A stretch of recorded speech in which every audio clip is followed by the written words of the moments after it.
పాణ్యం నియోజకవర్గ పరిధిలోని పాణ్యం మండలం కొత్తూరు గ్రామంలో 5 తెలుగుదేశం పార్టీ కుటుంబాలు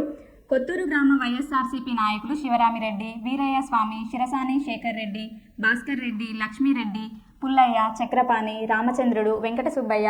సురేంద్ర, వీరభద్రుడు గారి ఆధ్వర్యంలో వైఎస్ఆర్సీపీ నంద్యాల జిల్లా అధ్యక్షులు పాణ్యం మాజీ ఎమ్మెల్యే శ్రీ కాటసాని రాంభూపాల్ రెడ్డి గారి సమక్షంలో ఆవుల రామ బంగారయ్య, ఆవుల సురేష్, ఆవుల నాగేశ్వరరావు, ఆవుల రాజు మరియు కుమ్మరి వెంకటేశ్వర్లు గారి కుటుంబాలు ఈరోజు వైఎస్ఆర్ కాంగ్రెస్ పార్టీలో చేరారు. వీరికి ఒక్కొక్కరికి కాటసాని రాంభూపాల్ రెడ్డి గారు వైఎస్ఆర్ కాంగ్రెస్ పార్టీ కండువాలు కప్పి సాదరంగా పార్టీలోకి ఆహ్వానించారు.